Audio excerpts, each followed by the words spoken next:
मी तुम्हाला आज बेंगलोर बन्स म्हणतात त्याला कसं करायचं दाखवतो. पहिला पीठ घेतलेलं आहे आणि त्याच्यात 4 केळी घेतलेले आहे. मी तुम्हाला केवढं पाहिजे तेवढं घेऊ शकता.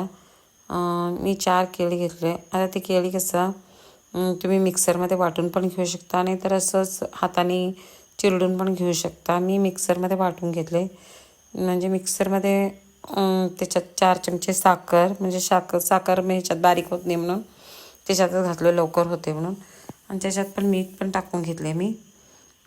चवीनुसार मीठ आणि साखर. तुम्हाला साखर गोड जास्त लागते तर जास्ती थोडं घालून घेतलं तरी चालेल. हे बघा मिक्सरमध्ये वाटून घेतलेलं आहे बारीक करून. असं बारीकसार झाल्यानंतर मी त्याच्यात तुम्हाला पिठात ओतलेलं आहे. 1 बाउल पीठ घेऊन आणि त्याच्यात आता पीठ, हे बघा पीठ तुम्हाला अनुसार घ्यायचं आहे. आणि त्याच्यात जिरं टाकलेलं आहे मी चवीला, थोडं जिरं.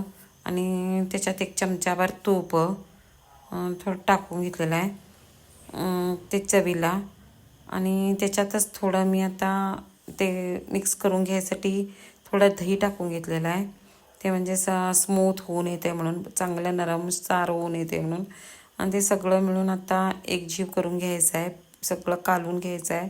आणि हवं असलं तर त्याला आणि थोडं लागलं तर पीठ थोडं घालायचं आहे वरनं.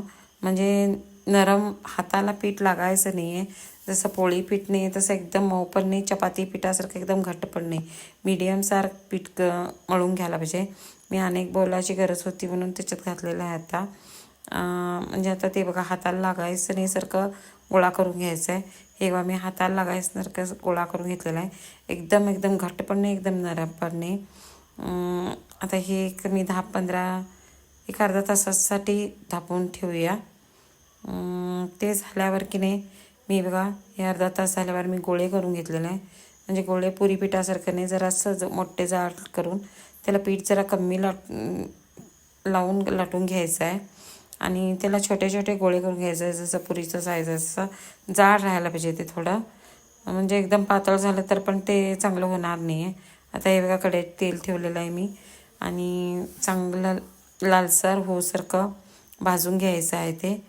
ते भाजून झाल्यावर की नाही एकदम असं बघा हे लालबुंद कलर आल्यावर भाजून घ्यायचं. आणि मस्तपैकी पण भाजून येते ते.